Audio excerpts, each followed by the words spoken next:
Hey everybody, how you doing? Pastor Joe here, PJ's Thoughts Time. Trust you're having an amazing week, and my week's been super amazing.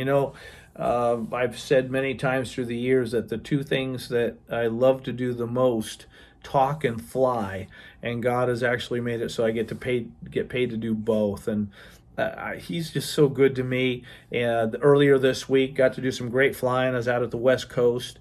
Wednesday, we were out in Arkansas and got to shoot some approaches to minimums. And what that means is the dog snot weather you can have. In this case, we were down to about a half a mile or so and a couple 100 feet, freezing rain, and man, it's a beautiful thing when you break out and there's the runway right there where it's supposed to be, and that's very cool and very rewarding. And so, from flying yesterday, today, an amazing, just a great leader, staff, executive team meeting.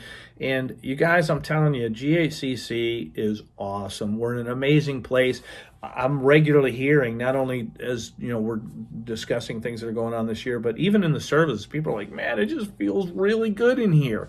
I mean, it does feel really good in there. It's when you stay the course and listen. Walking with God many times can be, look, we need to follow trend lines, not every day. And, if you watch the stock market, a stock or mutual fund that's going up, it doesn't sit there and just go like this. It goes like this and like this and like this.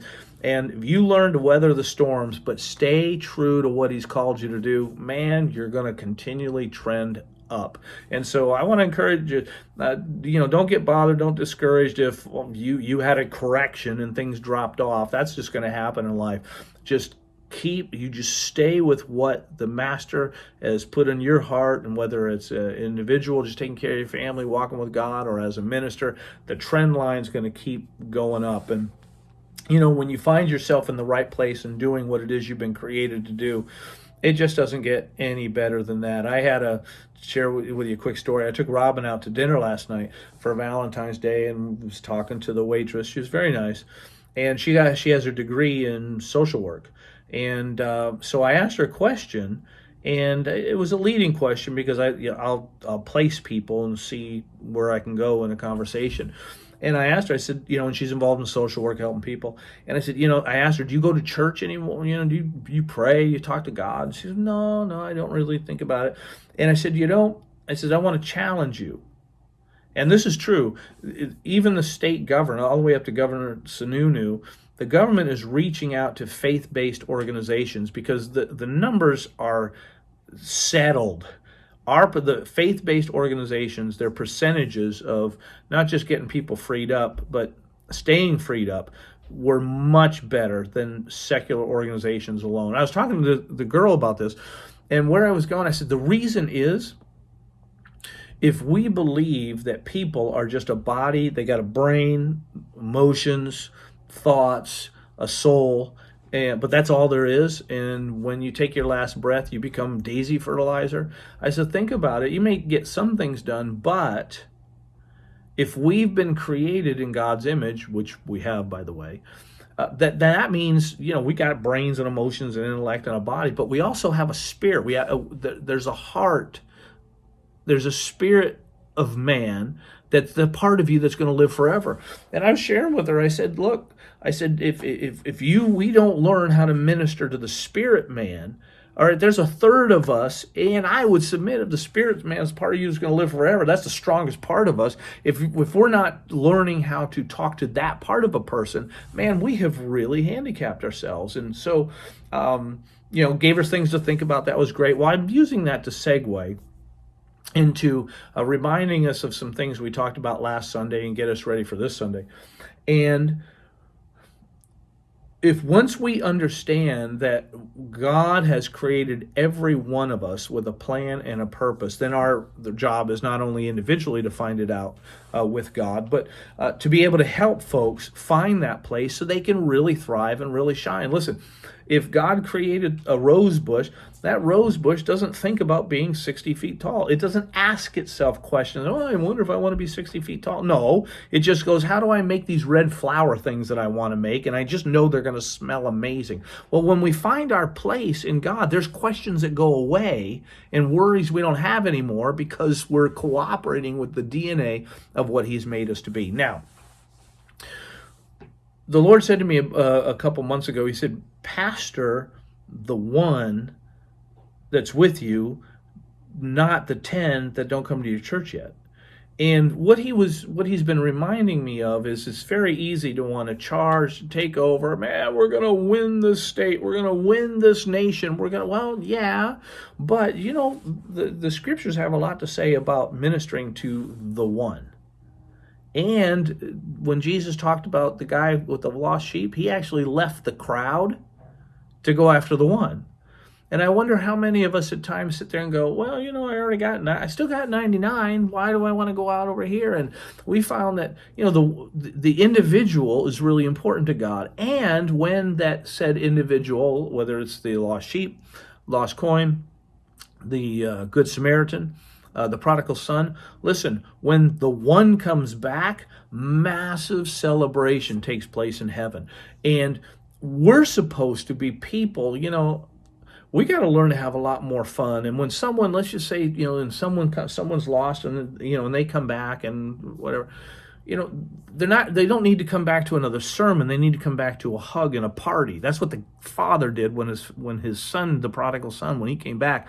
All right, he didn't lay into the kid and talk about, see, I told you so. See, listen, there was amazing celebration. He hugged his son. I was going to say I hugged him to death. No, but he hugged him, and then he threw this massive feast. And folks, as Christians, and we need to be ready to celebrate and pay attention and care for the individual next to us. And we talked about how important that was. And I want to read a verse here to remind us as well. Let's just say, okay, Pastor, I get it. I'm going to go after and try to take care of people that seem to be not, doing so well. And then I said this, Proverbs 18, let's just say you are the one that split the scene. You're the one that's like out doing his own thing. All right. Well, there's a verse for you too, if you're that person. In Proverbs 18:1, it says, a man who isolates himself seeks his own desire. He rages against all wise judgment.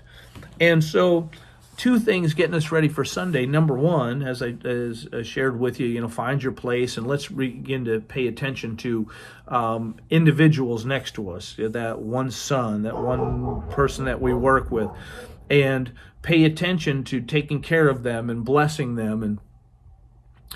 But let's also not be the person that is the one that people got to come after, because the scriptures tell us, listen, there's no wisdom in wanting to be alone. As a matter of fact, you're selfish.